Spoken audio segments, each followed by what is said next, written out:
시간과 장소를 정하고 하나님께 마음을 구별하여 예배 자리에 오신 여러분들을 주님의 이름으로 환영합니다. 이 시간 가운데 말씀을 나누고 하나님의 마음을 나누면서 우리를 향한 하나님의 부르심에, 특별히 예배 자리 가운데 또한 우리의 삶의 자리 가운데 하나님의 부르심에 합당하게 반응하기를 결단하는 수원화산의 모든 청년들, 모든 권속이 되시기를 주님의 이름으로 소망합니다. 5년 전 이맘때였습니다. 대학을 이제 휴학 없이 계속 다니다가 졸업을 하고 제가 미루던 제 인생의 숙제를 하기 위해 집을 떠났습니다. 네, 군대에 갔거든요. 네, 군대에 갔습니다. 이 얘기를 오늘 하려고 한 게 아니라 마침 그렇게 됐는데 5년 전 이맘때 딱 저는 신교대에서 훈련을 받고 있었습니다. 미룰 수 있는 건 많았지만 군대를 안 갈 수는 없더라고요. 그래서 군대에 가서 훈련을 받고 군 생활을 잘 했습니다. 군대에서의 3월은 꽤 춥습니다. 꽤 추워요. 제가 훈련을 파주에서 받았는데 그냥 북쪽에서 받아서 그런 것도 아닙니다. 지내라고 크게 다를 건 없어요. 머리를 밀어서 두피에 찬바람이 닿아서 그런 것도 아니었습니다. 그냥 그곳은 군대이기 때문에 춥습니다. 화이팅이에요. 정말 많은 것이 어려워요. 그곳은 참 많은 것이 어렵게 느껴지는 곳입니다. 왜냐하면 모든 걸 새로 배우기 때문이에요. 흔히 얘기하는 의식주에 관련된 것도요. 정말 밥 먹는 방법도 배워야 되고 또 옷 입는 방법도 배워야 되고 그냥 살면서 심지어 잠드는 방법도 배워야 하는 곳입니다. 하다못해 걸음마부터 배우는 곳인데요. 군대는 우리를 머리부터 발끝까지 처음부터 끝까지 모든 걸 새롭게 가르치는 곳이기 때문에 그 군대는 우리에게 참 어려운 곳입니다. 정말 어려운 곳이에요. 저는 그래도 적응을 좀 잘하는 편이었습니다. 군대에서 그래도 이것저것 좀 어렵게 느끼지 않고 잘 적응을 하는 편이었는데 한 가지가 딱 어려웠어요. 그게 뭐냐면 관등성명이라는 게 있어요. 그게 뭐냐면 이제 누가 저를 야! 하고 부르거나 제 몸을 치면은 저는 제 이름을 예, 윤준열입니다. 이렇게 대답하거나 예? 이렇게 대답을 하는 순간 군생활이 재미가 없어집니다. 그래서 제가 제 이름을 부르는, 저 스스로를 소개하는, 제 이름을 나타내는 방법을 새롭게 배워요. 그게 뭐였냐면 딱 5년 전 이맘때는 193번 훈련병 윤준열이었습니다. 이렇게 대답하지 않으면 정말 쉽지 않아지겠죠. 그래서 군대에서 누가 저를 부르거나 제 몸에 그렇게 손을 대면 저는 관등생명을 대야 했습니다. 또 조교가 그러진 않았지만 교관이 훈련병 이러면은 193훈련병 윤준열 이렇게 대답을 해야만 했다는 것이었죠. 왜 그래야 했을까요? 제가 그렇게 대답을 하고 싶어서 그랬을까요? 아닙니다. 저는 훈련병이었고 그 사람은 군인이고 그 사람도 저를 군인으로 불렀기 때문에 저는 그 사람이 저를 군인으로 생각하기 때문에 그렇게 관등성명으로 대답을 했던 것입니다. 하지만 제가 그때쯤 5년 이맘때쯤에 저를 부르는 그 부름에 관등성명으로 대답하지 않았던 사람이 딱 한 명 있습니다. 누굴까요? 제가 주말마다 전화를 드리던 저희 어머니이십니다. 어머니랑 전화를 하는데 아이고 준열아 이렇게 부르시는데 193번호병 윤준열 그러면은 얼마나 웃기겠어요. 저 어머니가 얼마나 당황하시겠습니까? 그냥 어머니가 부르실 때마다 응 엄마 이렇게 편하게 대답을 하고는 했습니다. 왜 그랬을까요? 비록 저는 그때 군인이었지만 어머니께서는 저를 군인으로 부르신 게 아니라 저를 어머니의 아들로서 부르셨기 때문입니다. 그래서 저는 어머니께 왜? 이렇게 대답을 하고는 했습니다. 군대에서 누가 불렀을 때 그렇게 대답하면 정말 큰일이 나겠죠. 그렇게 나를 어떤 존재로 인식하고 그 상대방이 나를 부르느냐에 따라서요 저의 대답은 달라집니다. 그 관계에서 올바르게 반응하기 위해서 이 사람과 내가 관계를 맺고 올바르게 그 상황 가운데 반응하기 위해서는 상대방이 나를 어떤 존재로 생각하는지 인식하고 있는지를 제대로 알아야 합니다. 오늘 우리가 함께 읽은 본문 가운데 지난 3월 2일의 말씀에 이어서 오늘까지 이르러서 하나님과 모세 간에 특별한 관계가 맺어지기 시작합니다. 광야에서 모세는 하나님을 만났습니다. 하나님에 대해서는 알고 있었지만 모세가 하나님과 대화하고 그렇게 인격적인 관계를 맺는 것은 처음이었어요. 그래서 모세는 비록 하나님이 어떤 분이신지를 머리로는 알고 있었지만 하나님께서 나를 어떻게 생각하시는지, 그리고 나도 그분을 어떻게 대해야 하는지를, 그분을 어떤 분으로 생각해야 하는지에 대한 정확한 이해가 없었습니다. 오늘 우리가 함께 읽은 본문을 통해서 하나님과 모세의 관계가 확정됩니다. 모세는 하나님께 어떤 존재이며 하나님께서는 모세와 이스라엘에게 어떤 하나님이신가를 이 본문을 통해서, 우리가 함께 읽은 말씀을 통해서 발견할 수 있습니다.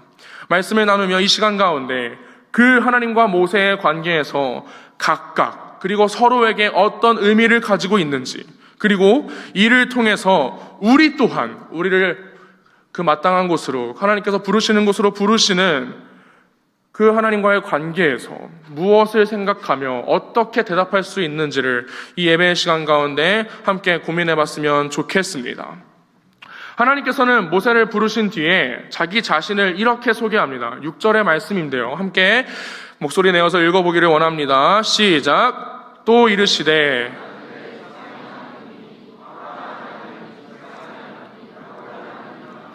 모세가 하나님 배웁기를 두려워하며 얼굴을 가리매. 아멘. 나는 내 조상의 하나님이다. 곧 나는 모세, 너가 친어머니 품에서 자랐을 때 너가 귀에 닳고 닳도록 들었던 내가 바로 그 여호와 하나님이다.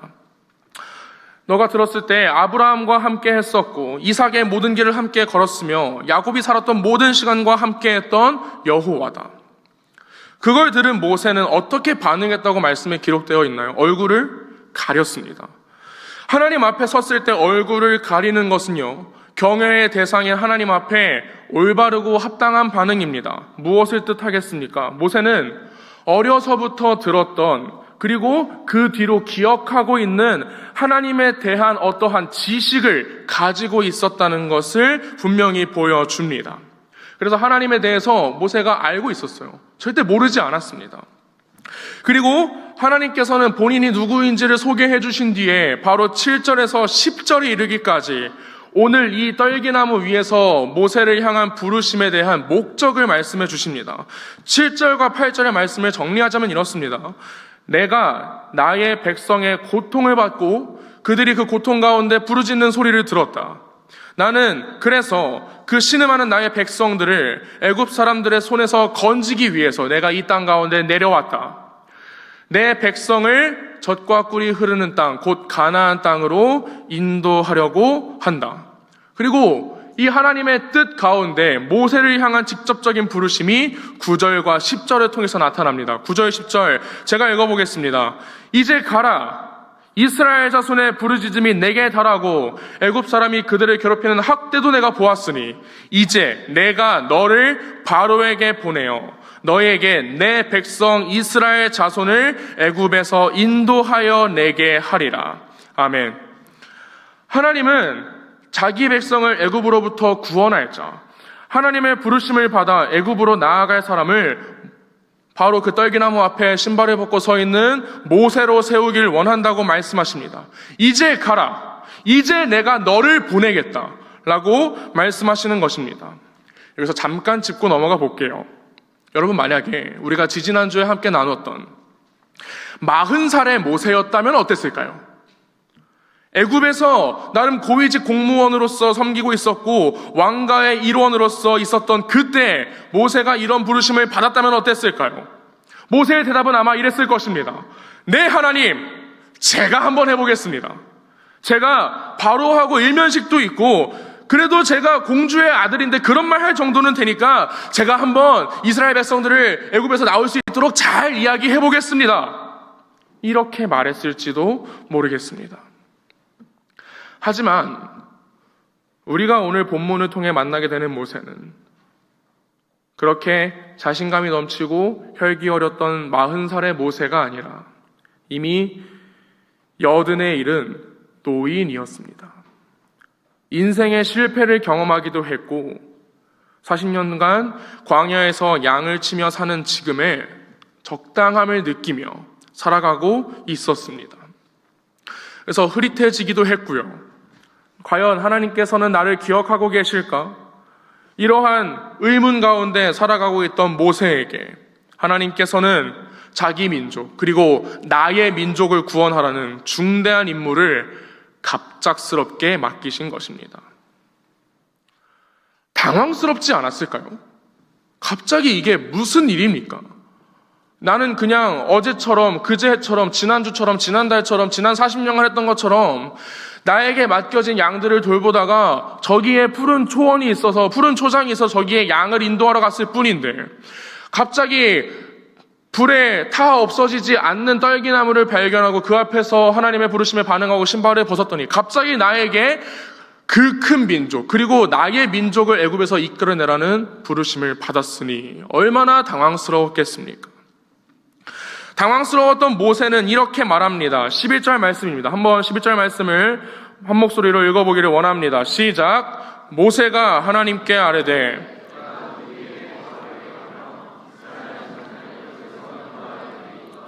아멘. 하나님, 제가 뭐라고 그 일을 감당하겠습니까? 저는 아무것도 아닌데 이런 일을 어떻게 저에게 맡기십니까? 내가 누구이기에 바로 앞에 설 수 있겠으며 이스라엘 백성을 애굽에서 구출할 수 있겠습니까? 지금 모세는요, 자기 자신의 부족함에 대해 말하고 있습니다. 나는 그 부르심에 합당하지 않은 사람이다라고 하나님께 말을 하고 있습니다.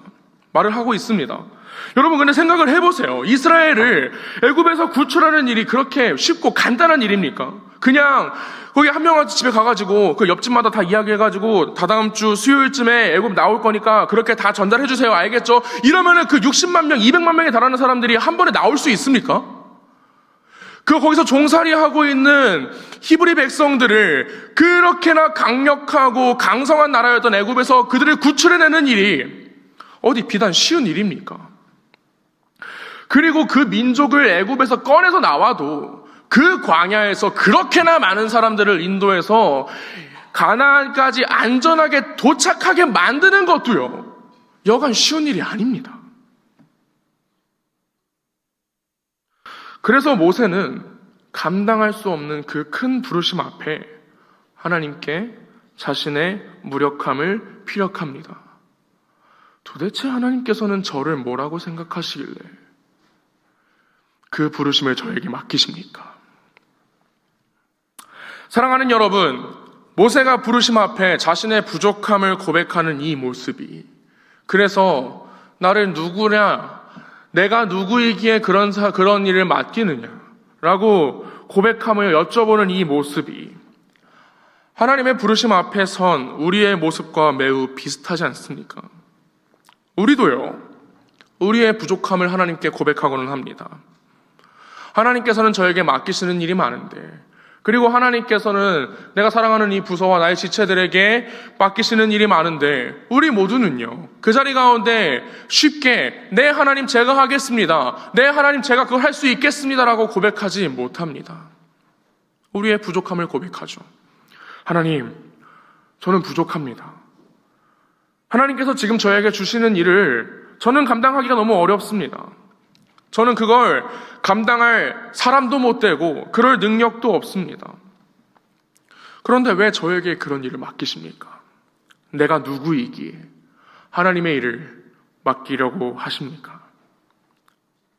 여러분, 우리가 그 가운데 나의 비참한 존재와 무능함만을 돌아본다면요, 도저히 그 크신 하나님의 귀한 부르심을 감당할 엄두가 나지를 않습니다.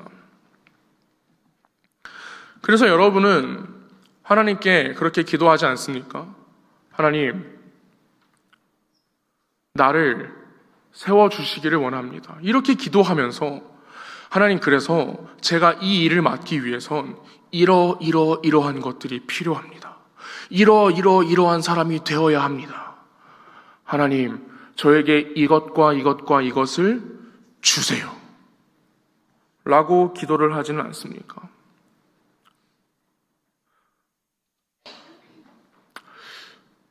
우리가 잠시 돌아보았으면 좋겠습니다. 도대체 우리가 하나님의 부르심 앞에 서 있을 때 여러분 스스로를 돌아보면 어떤 생각을 하십니까? 그냥 부족해서 그 부족함을 채움받아야 하는 사람으로만 생각하고 계시지는 않습니까? 그래서 하나님께서 그 모든 것들 여러분에게 채워주시기만 하고 여러분들에게 필요한 것들을 주시기만 하셔서 하나님께서 보시기에 그냥 충분해, 좋아, 괜찮아, 너 이제 그거 감당할 수 있어, 그저 이런 말을 듣고 싶어 하지는 않으십니까? 모세의 마음도 그랬을지도 모릅니다. 물론 모세가 자기가 부족한 사람이라는 것을 알고 있었겠지만 그래도 하나님의 앞에 부르심을 받았는데 그런 말을 들었으면 좋았겠죠. 하나님, 제가 누구이기에 그 백성을, 아버지의 백성, 하나님의 백성을 애굽에서 구출하라는 명령을 주십니까? 저는 못하겠습니다라고 했을 때 하나님께서 모세야 걱정하지 마, 내가 너에게 이것도 주고 저것도 주고 그것도 줄 테니까 너 그거 할 수 있어, 너 괜찮아, 너 충분히 할 수 있는 사람이야 라고 말씀하신다면 모세가 얼마나 기뻤을 거고 또 모세가 그 대답을 얼마나 기대했겠습니까?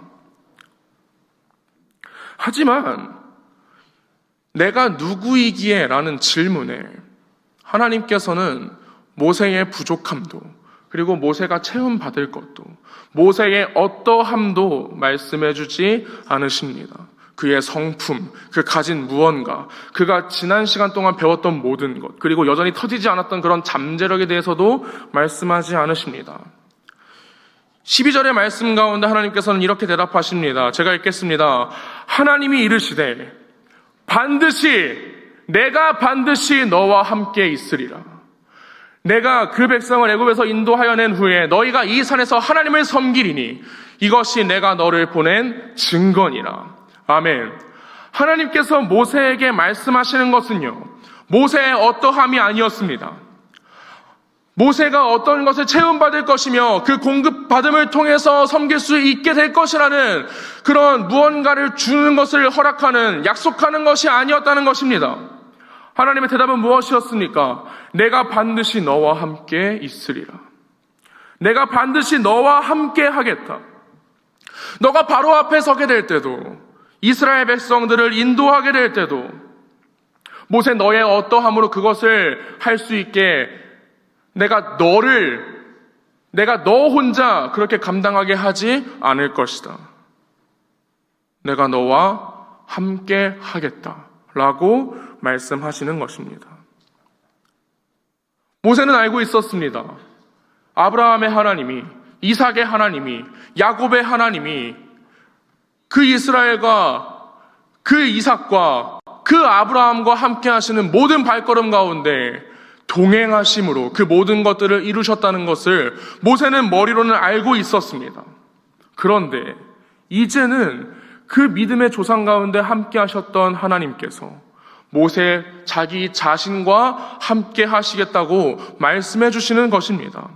하나님과 동행하여 영원히 함께 살아가게 된 에녹과 함께 하셨던 하나님께서 모든 사람이 진멸할 때에 당대의 완전한 자로 세워져 살아남을 수 있었던, 하나님과 함께 있기에 살아남았던 노아와 함께 하셨던 하나님께서 갈 바를 알지 못하나 믿음으로 그 정하신 땅으로 나아가게 되어 하나님과 영원히 함께하게 된 아브라함과 함께한 하나님께서요, 그리고 그 삶 가운데 하나님과 동행하며 그 모든 복을 누렸던 이삭과 동행하신 하나님께서요, 함께 씨름하였고 그 하나님을 이기게 되어 그 영원히 하나님과 동행하는 그 복을 누렸던 그 야곱의 하나님께서요, 이제는 모세와 함께 하실 것이라는 것을 이 말씀을 통해서 모세가, 그리고 우리가 발견하게 될 수 있다는 것입니다.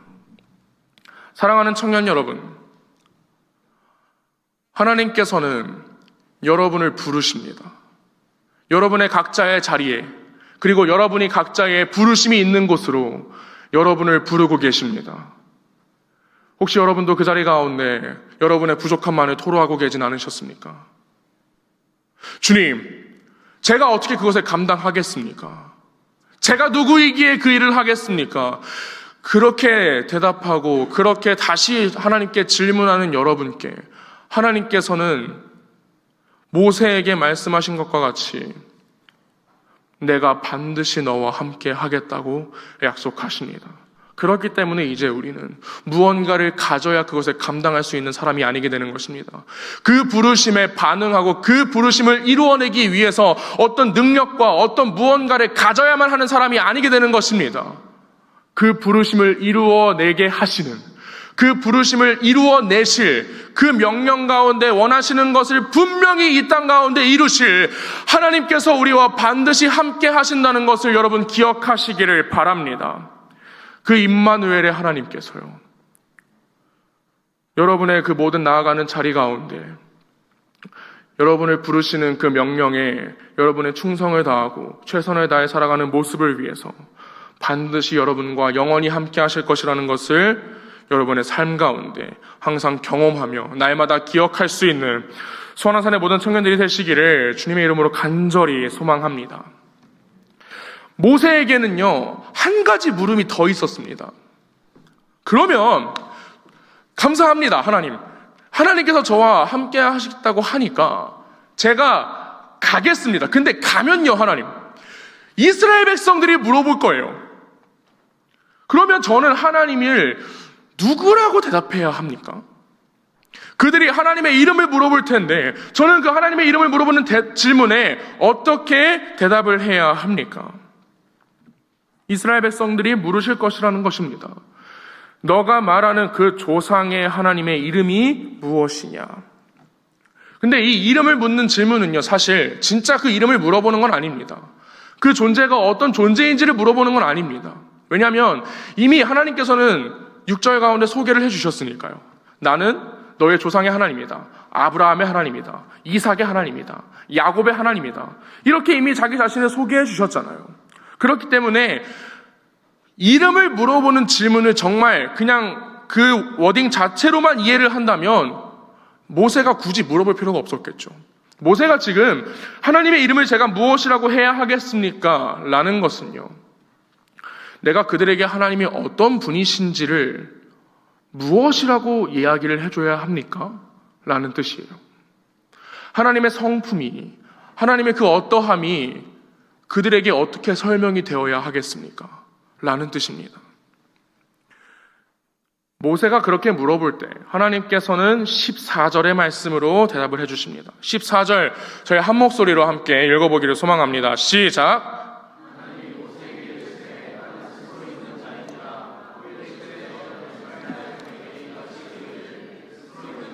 너를 너희에게 보내셨다 하라. 하나님께서는 쉽게 이해할 수 없는 말씀으로 대답을 해주셨어요. 나는 스스로 있는 자다. 이걸 히브리어 원어로는 에히에 아쉐르 에히에라고 읽고요. 이걸 영어로 바꾸면 I am who I am으로 번역을 할 수 있어요. 근데 그런 말은 쓰지 않습니다. 세상에 I am who I am이라는 문법은 없어요. 그렇죠? 그래서 이거를 한국어로 굳이 직역을 하자면 나는 스스로 있는 자보다는 그 단어 그대로만 봤을 때는 나는 나야 정도로 볼 수 있습니다. 좀 어렵죠? 이게 무슨 말인지는 어렴풋이 짐작이 되는데 확실하게 이해가 되기는 조금 어렵습니다. 그래서 이 짧은 말씀에 대해서 좀 생각을 해봐야 합니다.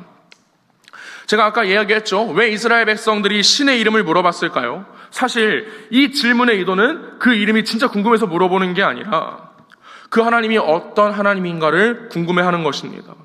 왜 그럴까요? 지금 이스라엘 백성들은 이집트에 압제당하고 있기 때문입니다. 그렇기 때문에 나를 구원하는 그 하나님이 정말 우리를 압제하고 있는 이집트의 신들보다 강하냐라는 질문을 지금 하고 있는 거예요. 너가 말하는 조상의 하나님, 우리 조상의 하나님의 이름이 라, 아툼, 오시리스, 호르스, 세트와 같은 이러한 신들의 이름보다 더욱더 강하고 위대하냐라는 겁니다. 그런 질문에 하나님께서는 이렇게 대답하라고 하십니다. 에헤 아쉘 에헤, 나는 나다. 이집트의 모든 신들은 무언가로부터 출생하거나 무언가로부터 비롯합니다. 라라는 신은 아툼이라는 신으로부터 났습니다. 그 아툼이라는 신은 혼돈의 바다에서 자연스럽게 발생했다고 전해집니다. 호루스는 오시리스의 아들이고요. 다른 모든 신들이 거의 1500명 정도의 신들이 다른 신의 자녀이거나 세상의 무언가로부터 기원한 신들입니다. 그들의 존재는요, 무언가로부터의 원인을 가지고 있어요. 그들이 존재할 수 있는 어떠한 원인이 있다는 것입니다. 하지만 하나님께서는 이 말씀을 통해서 나는 그런 존재가 아니다라는 것을 말씀해 주시는 거예요. 나는 무언가로부터 나왔어. 나는 내가 아니라 다른 무언가로 설명될 수 있어. 이렇게 말씀하지 않으시는 거예요. 나는 나다. 나는 그 어떠한 다른 것에 이유를 두지 않고도 스스로 존재하는 자다. 무언가로부터 나지 않았으며 무언가로 의지해야만 하는 존재가 아니다. 이것은 이집트의 모든 신들보다 여호와 하나님 자신께서 훨씬 더 상위 차원의 존재에 계신 분이심을 의미함과 동시에 또 한편으로는 항상 스스로 존재했기 때문에 영원부터 영원까지 스스로 존재하시는 분이시기 때문에 하나님께서 이 땅 가운데 존재하시는 모든 것의 이유가 되시는 것을 나타내시는 것입니다. 그 모든 신을 압도하는 위대하고 강하신 여호와께서 세상 모든 것의 제1원인이 되어주시는 그 여호와께서요, 세상 사람들이 계속해서 궁금해하고 계속해서 탐구했지만 결국 끝끝내 찾지 못했던 이 세상의 가장 첫 번째 이유가 되시는 그 여호와 하나님께서요, 그렇게 전능하시며 모든 것의 주인이신 하나님께서 이제 그 이집트 땅 가운데서 자기 백성을 구원하기로 작정하셨음을 말씀하고 계시다는 것입니다. 분명히 그런 하나님께서는 자기 백성을 그 땅 가운데서 구원해 내실 것입니다. 그리고 이 말씀을 들은 이스라엘 백성들 또한 그 하나님을 우리가 의지하고 따라간다면, 그 하나님의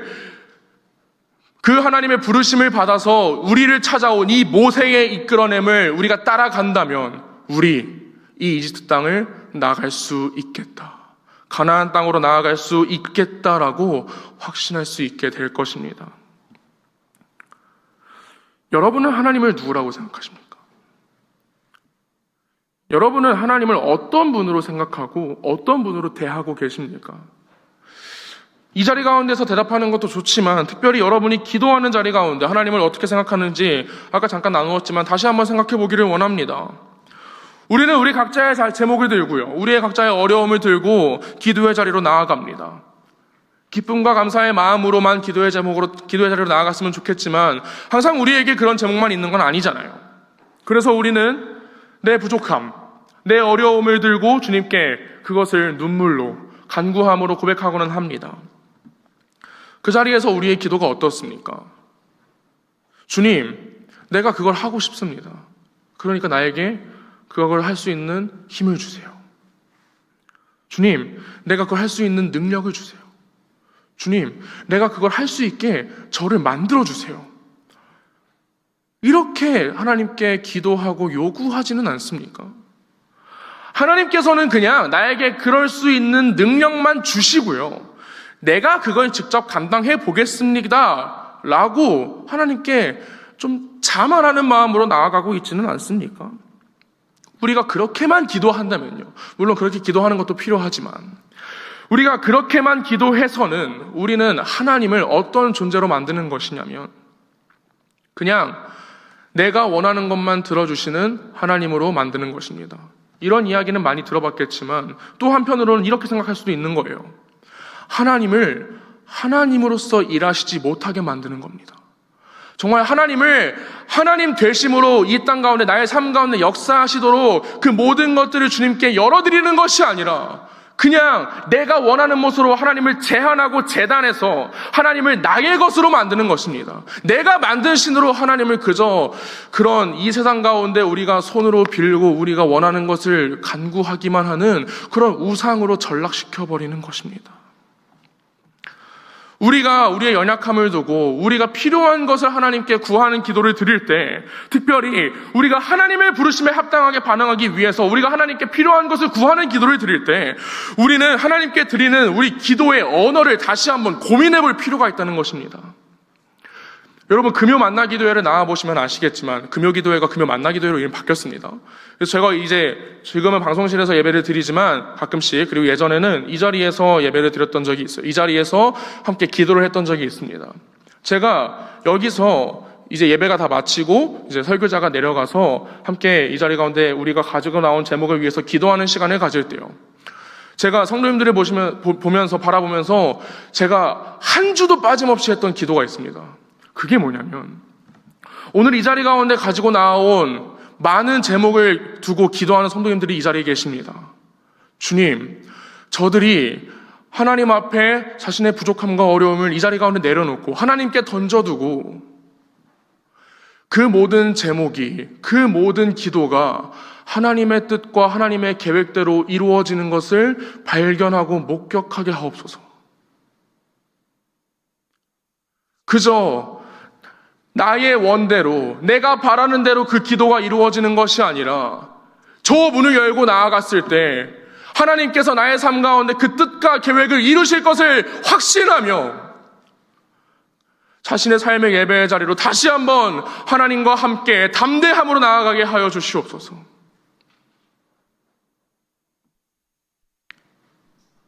여러분이 여러분의 부족함을 두고, 여러분의 어려움을 두고 기도하실 때 여러분의 기도의 언어가, 여러분이 기도하는 그 자리 가운데 제가 이 시간에 여러분께 권하는 이 기도의 언어가 생각이 났으면 좋겠어요.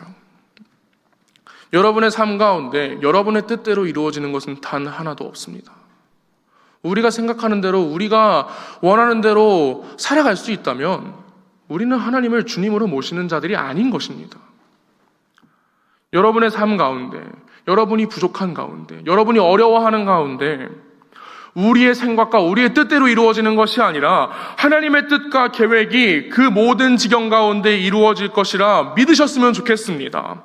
하나님은 그 뜻과 계획을요, 우리가 아무리 부족하고 우리가 아무리 어려운 가운데 있더라도 분명히 그 계획을 이루실 수 있을 만큼 충분히 강하시고 충분히 위대하신, 전능하신 하나님이심을 믿으시기를 바랍니다. 그 강하시고 위대하신 하나님께서 아까 우리가 함께 읽었던 말씀을 통해서 반드시 우리와 함께 하신다는 사실을 항상 그 모든 자리 가운데 기억하시기를 주님의 이름으로 간절히 소망합니다. 모세에게 하신 이 약속은요, 그저 출애굽기 3장에서 끝나지 않습니다. 그 자리에 멈춰서 단지 모세와 이스라엘에게만 멈춰있는 약속으로 끝나지 않습니다. 우리를 향해서, 우리를 구원하시기 위해서 이 땅 가운데 오셔서 십자가에 달려 죽으신 예수 그리스도께서 이 땅에서의 그 모든 사역을 감당하시고 모든 것을 완수하시고 다시 하나님 우편으로 올라가서 우리의 주님이시자 구원자가 되어주실 때 예수님께서는 우리에게 마지막에 이렇게 말씀하셨습니다. 마태복음 28장 20절 하반절, 볼지어다 내가 세상 끝날까지 너희와 항상 함께 있으리라 하시니라. 아멘. 이 약속을 하시는 하나님의 이름이 무엇인지를 기억하시기를 바랍니다.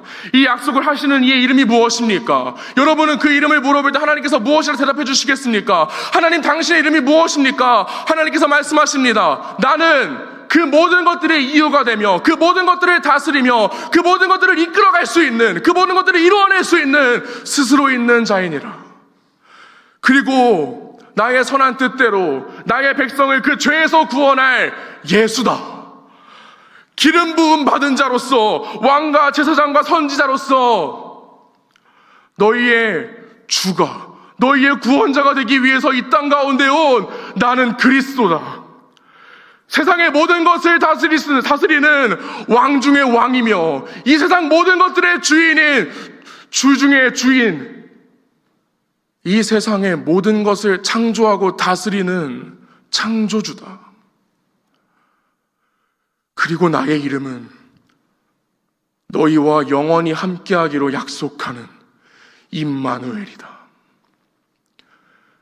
여러분과 함께 하시는 하나님의 이름을 잊지 마시기를 바랍니다. 그 이름의 능력이, 그 이름이 가지고 있는 뜻이, 그리고 그 이름을 통해서 이 땅 가운데 내려오는 하나님의 그 계획이 여러분의 삶 가운데 분명히 이루어질 것을 기대하시기를 바랍니다. 그리고 그 이름을 의지하고 그 이름을 가지신 하나님께서, 예수 그리스도께서 여러분과 영원히 함께 하심을 확신하며 여러분의 삶의 모든 지경 가운데 하나님의 동행하심을, 하나님의 함께 하심을, 하나님께서 그 뜻과 계획을 여러분의 삶 가운데 이루시는 것을 목격하고 발견하며 경험할 수 있는 수원한산의 모든 청년이 되시기를 주님의 이름으로 간절히 소망합니다. 말씀을 맺겠습니다. 여러분이 믿는 하나님의 이름은 무엇입니까? 여러분이 믿는 하나님의 이름은 예수입니다. 그리스도입니다. 창조주이십니다. 왕 중의 왕이시며 모든 것들의 주님이 되어주십니다. 강하신 여호와이시며 이 세상의 모든 싸움을 능히 싸워 이기실 수 있는 만군의 여호와이십니다. 그리고 여러분들과 영원히 함께하기를 원하시는 임마누엘이십니다. 그 모든 이름의 권능으로, 그 모든 이름이 가지고 있는 힘으로 여러분을 세상 끝날까지 지키시며 여러분과 함께 하시기를 원하시는 그 하나님의 은혜가 여러분들이 나아가는 모든 지경 가운데, 여러분이 살아가는 모든 삶 가운데 느껴지고 경험하며 그 하나님을 여러분이 쉴 새 없이 고백하며 나아가시게 될 수 있도록 우리가 함께 기도하며 나아가게 되기를 주님의 이름으로 간절히 소망합니다.